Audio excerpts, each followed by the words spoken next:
right, in our next conversation, we will get to hear about some of the solutions that are being introduced to improve local food and agriculture systems right here in New York City. For this conversation, we have Food Tank's longtime friend, Chloe Sorvino, who leads coverage of food, drink, and agriculture at Forbes. Joining her will be Tony Hillery, the CEO of Harlem Grown, Sheryll Durrant, the board president of Just Food, Mickie, the executive director of the Office of Urban Agriculture in New York City, and Kemp, the senior policy advisor at the New York City Mayor's Office of Food Policy. Over to Chloe and the panelists. Give them a huge round of applause. Wow. Wow. I mean, I've just been already so inspired just from, just the urgency we heard from Bill and Anna earlier talking about why now is so important for change. And, as the ever-inspiring Karen Washington set us up perfectly for this panel, there is a food apartheid in this country. It has been getting worse, and there are many who have been left behind. This panel is about how that's starting to change and what's been working, what can be realistic, and where the impact really is. So, to kick it off, I'm just so honored to be here with all of you incredible people. There's a real difference between food security, food justice, and food sovereignty. I'd love to, start this off. Maybe Qiana, we can start with you, but if everyone can share how you think about those three pillars and how it really impacts your work. Thank you, Chloe. Thanks again, everybody. I'm so excited to be here and so nice to be in a charged room. Yeah, I think it's important to kind of talk about, I kind of see it as a spectrum between food security, food justice, and food sovereignty. In food security work, oftentimes that is food that is donated. Oftentimes it's trying to address access, but most of that food is being dropped in. And a lot of times the communities that are receiving that food are really seen as end consumers, and they're getting the life cycle of food at its end. So when that becomes the condition, when that becomes the norm, people then start to feel that. The loss of dignity also starts to set in. So it's not that we don't need emergency models and we should find ways to disseminate food, but I think when that is very different than food justice. So when we're talking about food justice, there's more of a self-determination to decide if you're growing food, and kind of like what Yemi was saying, being able to be equipped to grow food in your space, but also making the choices around what food comes in and out of your community. Are you building relationships with your regional partners and farmers and producers? Are you, as community, deciding what are culturally relevant crops that are grown here, whether they're seasonal or whether they're attuned to the microclimates that we come from?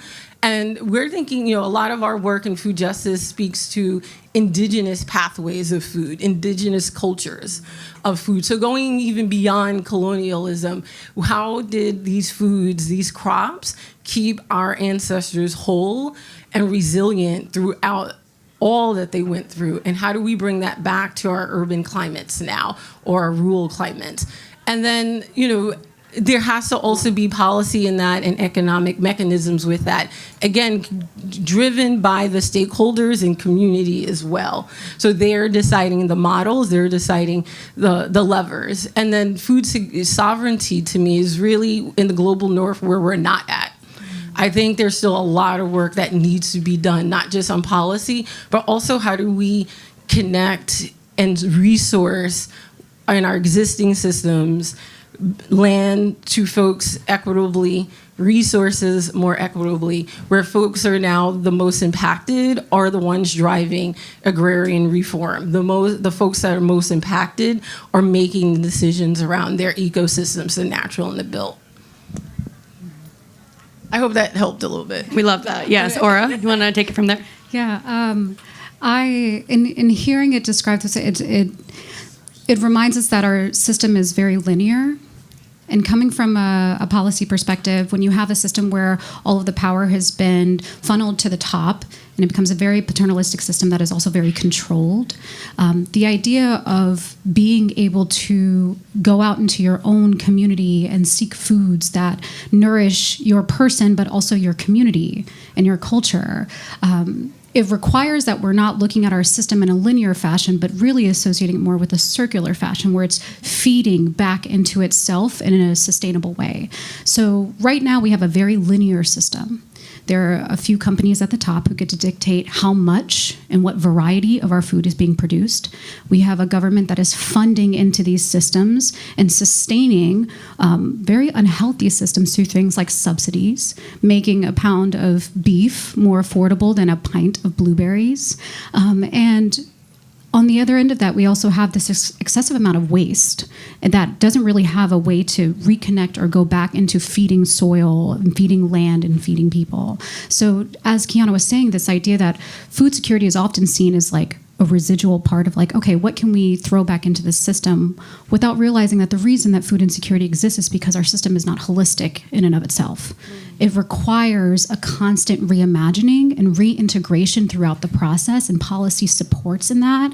But it's getting back into more of the understanding that we as people, as eaters, and as part of a collective system, we need to be thinking about how to approach this as more of a companion or a partner in the production of our food, and less so as an object that is needing to be consumed. We are an active part of this, and that needs to be represented in how we're supporting it through policy. Tony, let's take it to you. I want to talk about really what's happening on the ground with your work. I mean, I think we all could use a little optimism and inspiration right now, but I mean, your work is so impactful. Can you share more about how it's really working and why? Sure. I just want to start out by thanking everyone for being here, and me being here, more importantly, in this esteemed panel. But we're talking about food, guys, in the richest city in the world. There's such a disconnect. I love policy. I love it. I understand the necessity of it. But I work in Harlem, New York, a few miles north of here, a few minutes on the subway, and it's a totally different world. I work with elementary school children who are all hungry. They all go to school for their basic nutritional needs in schools with no art, music, or gym. And then you sprinkle in like 30 to 40% of them are homeless. I mean, it's a mind bender, right? Food. I don't have the luxury of the high level policy. So we started our own. We're trying to change the system to disrupt the system. Can you imagine 55 fast food restaurants in a 3-block radius of anywhere? And you put a elementary school in the middle of that?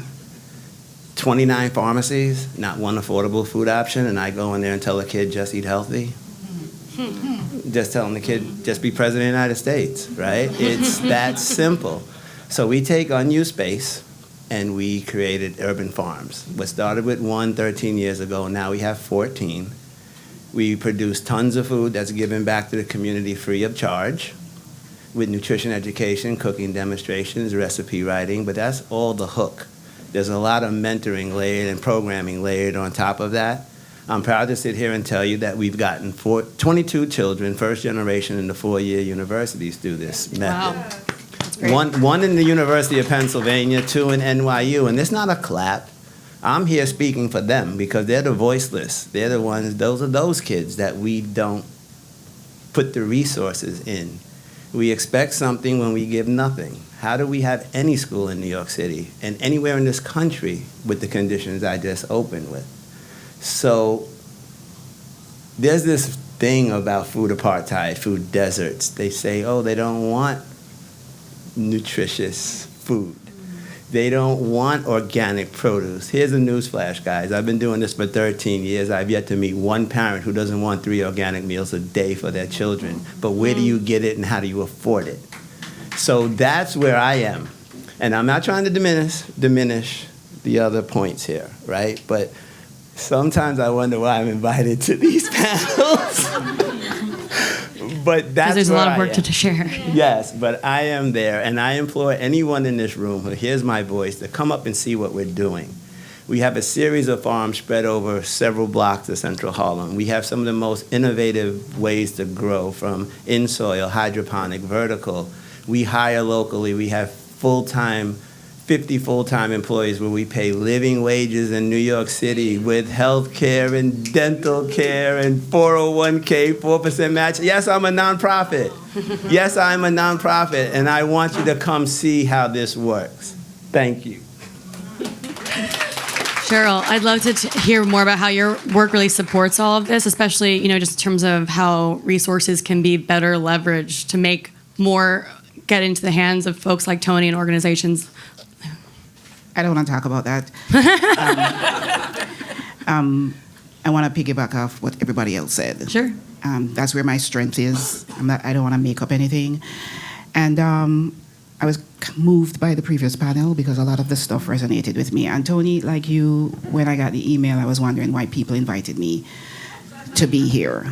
But my work touches many spectrums. I am the board chair of Just Food, and I am also an urban farmer, and I'm approaching 15 years of doing this work. I live and work in the poorest congressional district, or one of, in the United States. It's the South Bronx, and I see trauma and insecurity every day. And over the years of my work, I've developed a motto which is indicative of my connection to this food landscape, is that food is the gateway to all things justice. Without justice in food, there is no justice anywhere else. And I feel like spiraling from that, we can't just think about food, we need to think about our broader community. How does it connect to our broader community? Because we need to have justice everywhere.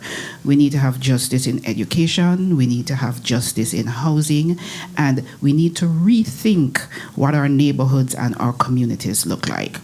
And the people who live in our neighborhoods and communities, they need to be empowered and given the power to decide, just like the original Native Americans when the Europeans got here, decide about their individual freedom, decide how they want to engage with authority, and decide what their communities look like. And that goes down to how the land is stewarded. That's another big picture, because before we can have a food security, food justice, and food sovereignty, we need to think about how we engage with land. We have to solve that problem. What does it mean to own land versus as human beings on a planet to steward land? And until we can solve that conundrum, there will be no food security. There will be no food justice, and there will be no sovereignty. And in the work that I do, I see that every day. I see how people become empowered when they put their hands in the soil. I see how people become empowered when they can grow their own culturally relevant food.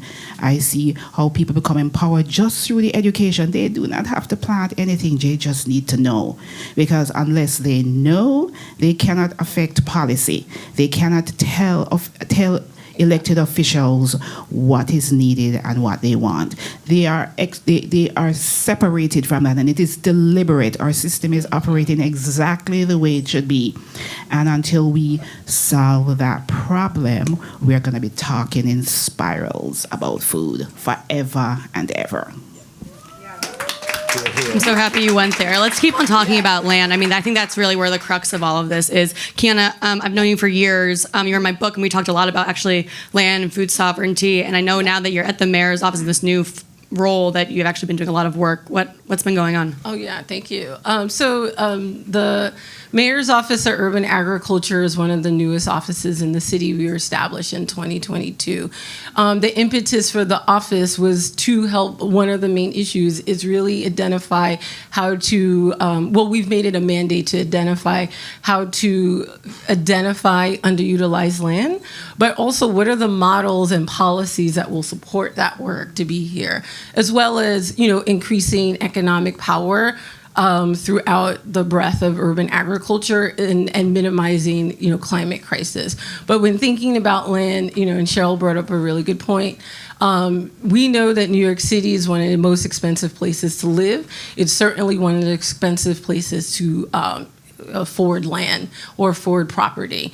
That doesn't mean that we don't have active green spaces. What we do have is a need to increase those green spaces. So not just in parks, which are great, and not just in community gardens, which are also great, but we need to be a city that's being innovative about our underutilized land and finding a way to address issues of capital needs of a city like housing and both and with needs around food justice, food security, and land stewardship. So one of the things that the office has been exploring is, one, identifying those actual underutilized land that happen in the city, where, in particular, the ones that are owned by the city.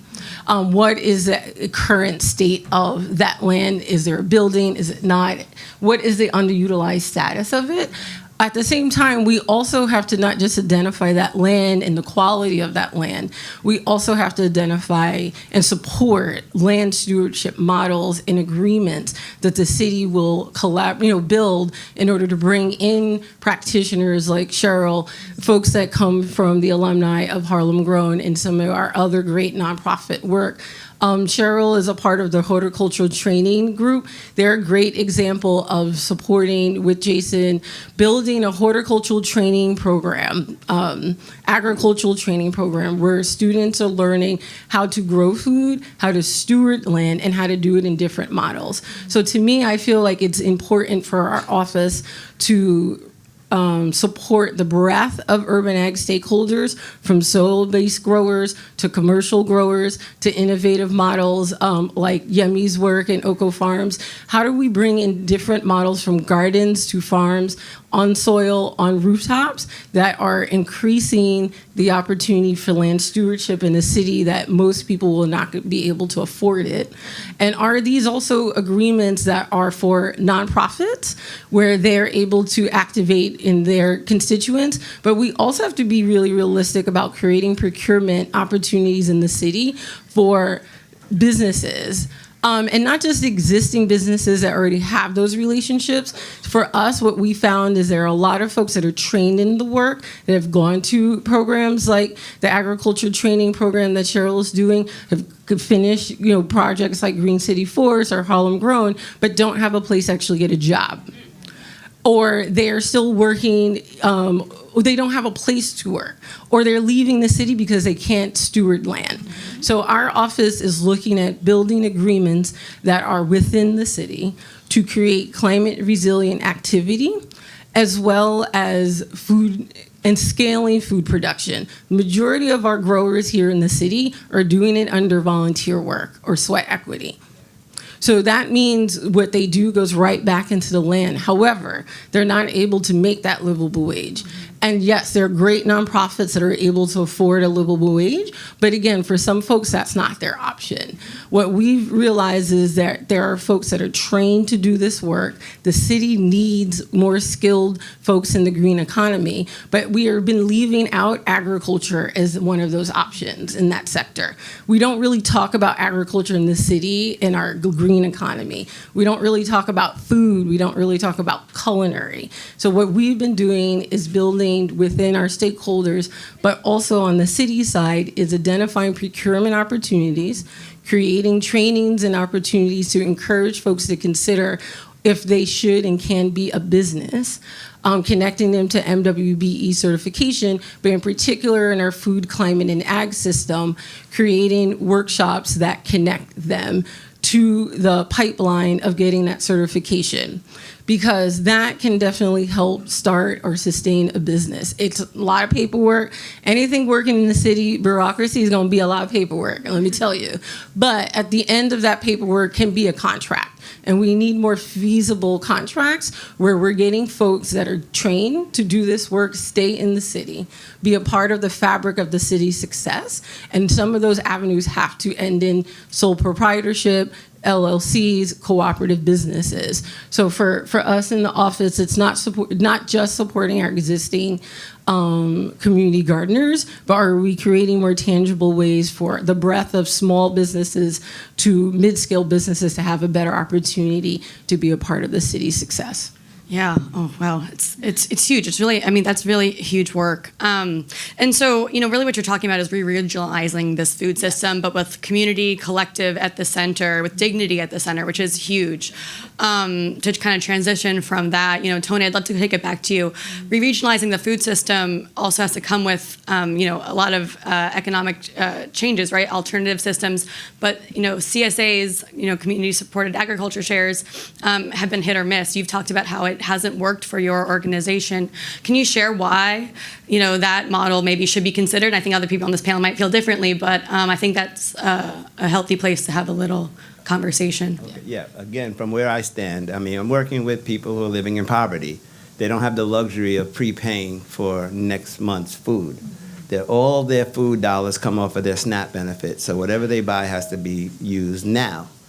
So that's what kind of pushed us into our model, that we have free farmers markets. So the children do the planting, the community tends it, we harvest, and we share the harvest together. But we only grow 6,000 pounds of organic produce. Already to date, we've distributed 58,000 pounds. Wow. How do we do that? We work with food rescue organizations that go to Hunts Point, where they throw out 40% of the food. We know the deal about how much food we waste. And they bring it to us, and we sprinkle in our little bit to the tons that we get from there. And guys, I gotta tell you, back to that narrative about communities like that not wanting produce, right? We just love fast food, right? We get 300 people online 2 hours before distribution on Saturdays for our free farmers markets. It's all fresh, organic produce that's laid out, not prepackaged, to give them. It's with dignity. They come in with their reusable bag and take what they need. We limit the amount, of course. And it's 100% sold out, quote unquote, no money, but it's sold out every week, and every week it grows 5 to 8% in people. I don't know how we're going to keep up with this. We got to talk after this panel. But that's what it is. But what good is the food without the education? What good is the food without access to it constantly, right? So I work with elementary schools who grow all this beautiful produce. They eat it, and then, oh my goodness, they like it. But then where do you get it, right? So this is our conundrum. We're in this vicious cycle, and I really got to talk with these panelists later on how do we sustain this. We're going into the winter where we stop growing. Our production goes down 75% because now we're indoors with hydroponics, and that's a drop in the bucket, but I don't see that line of people for distribution going down in the winter. Right. So we got some talking to do, guys. Sheryll. I wanna piggyback off what you said, and I wanna try and connect some dots, because first with the CSA, Just Food's mission is to help community members develop their own food models, and one of those are CSAs, Community Supported Agriculture, championed by Fannie Lou Hamer. There was a reason for that. And part of community supported agriculture is to support our farmers, our homesteaders, our family farms, not large industrial commercial farmers, so that they can live. Because as we know, most of our farmers, they don't have health insurance, They can't afford sometimes to eat the food that they grow. And a lot of them rely on transigent peasant farmers from the global south who, from my experience, they know how to grow food. And they bring resilient and sustainable practices with them, and we steal it from them. Yeah. So how do we connect those dots that while we're doing the food security work, we're also spiraling to food justice and food sovereignty? Exactly. We need to connect those. Those are very, very important, and I will continue to hammer on them. So our model is similar to yours, where we have a free market, where people who are food insecure, no questions asked, even if you're not food insecure, because the end game is food is a right, and we should not be paying for something that the planet gives us for free. Right. So that's the end goal. So when we have our free market, anybody can come to that free market. But farmers need to be paid, okay? So therefore, that's where the CSA comes in, where those who can afford to pay the top tier in CSA dollars need to pay the top tier in CSA dollars to support those farmers. Absolutely. And in retrospect, and as a result of that, subsidize those who have SNAP benefits who can't pay the farmer, because they are also the working poor. And sometimes they are working in jobs to support our to support our lives, our benefits, and they don't get enough pay. And we need to recognize that in America. So therefore, those who have more have a responsibility to subsidize those who have less, because no job is better than any other job. We need to recognize that first. Absolutely. Yes, absolutely. And many CSAs give shit. And the farmers who I work with in CSAs, I wish some of them were on the stage, they are on SNAP too. Exactly. And they don't have health benefits, and they grow our food. And that is a shame in the richest country on the planet. We need to pay our farmers. We need to give them proper housing. We need to give them health care. And they need to be able to grow to eat the food that they grow. Absolutely. And there's no excuse for it. No. And we can't keep having these panels and not move to the next stage of how to solve the conundrum. Yeah. Absolutely. Shameful. Can I? As always, Sheryll dropping the mic. That's right. I'm going to do my very limited best to try to piggyback on what she's saying, because I do want to highlight some of the economic mechanisms that she's talking about. Just Food was on the vanguard of building, creating opportunities to make healthy, culturally relevant, seasonal local food by small and mid-scale farmers accessible and affordable in our region, less than a day's drive away. And through those economic measures, the models that people had asked for, the farmers that they wanted to connect to, but even some policy measures like advocating so SNAP dollars can be used at CSAs. And they've built models where they're working with farmers to become the SNAP retailer themselves, so folks can use their SNAP dollars at their CSAs, as well as additional work around subsidies. So there, and again, this is why I think from food security to food sovereignty, it's a spectrum, because there's elements in these different works, but there's also very clear, unique differences. So these are two great examples of nonprofits doing social justice work, even in the root of food security and the elements of food justice that come in. But we need to continue to see more of that. I mean, quick raise of hand. How many folks know that you can use your SNAP dollar to buy seeds? Seeds, yes. Thank you. I like the 3 people who said that. These are the kind of things that we need to continue to share more. You can also use your SNAP dollars to buy CSAs from our CSA. Yes. Right. At 50%, it's subsidized at 50%. So you can get a share of 8 seasonally grown vegetables for $15 on your SNAP card. Yes. And you do not need to pay in advance. You Right. come to our farmers market, you get a free share, Yes. and you pay with your SNAP card at that point. Yes, because there are measures to help support that work, which is different than using your SNAP elsewhere. So, in New York, we need a mix of work.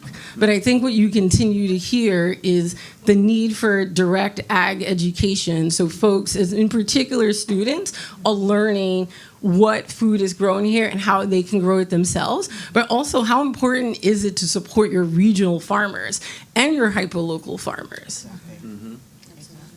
Wow. We are a little bit out of time, but I want to give you a chance to wrap up, if that's all right with you. I love maybe also take it to a little bit of right to food, because we were going to get there, and I know you wanted to talk about it. I want to definitely touch on that. It's great for me to be in a space where I'm not the one doing the most talking. I get to hear directly from people, because honestly, like a lot of times with policy folks, it's a lot of being spoken at and not having enough opportunity to just listen. So I'm very grateful to be able to listen today. And there's a through line that I've been picking up on. I'm currently reading this really incredible book called Ruin Their Crops on the Ground by Andrea Freeman, and it talks about how food has been manipulated as a tool of power and oppression, specifically within the United States context. And a lot of that is like the stripping of knowledge that it was typically passed down through generations and understanding of our connection to the earth, and we have been robbed of that in the way that we currently farm and tend to and care for land and ourselves and our communities. And like it was stated before, by the time you get to the point of manipulating your food, you've already experienced things like housing insecurity. You've already experienced insecurity around transportation. So our need to address food is not just siloed to food. It is every single thing that touches us as part of a comprehensive and cohesive system. So one of the things I'm really excited about is that there has been a movement for integrating right to food as part of constitutional amendments across the country. And the first state that has done it is Maine. It is currently the only state that has enshrined a right to food into their constitution. And New York, I'm very excited to say that we have been able to draft a policy that has been presented at the state level to update our state constitution to integrate a right to food. And this is one of those things where policy does not move until it's enshrined in something written and signed. There's like not enough excitement about really protecting our rights as people to consume food that we are growing and producing ourselves. We have a right to that inherently. To put it into policy means that we are now putting dollars behind it. The city spends $500 million a year in food procurement.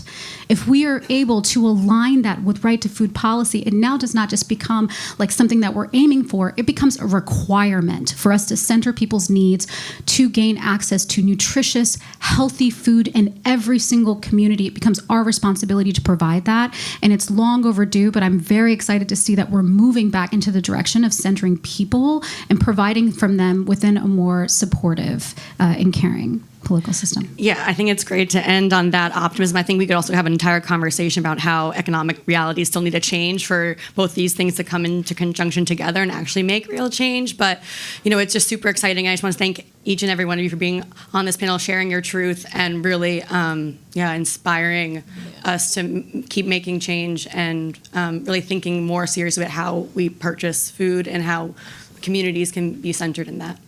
Thank you, Chloe. Thank you, everybody.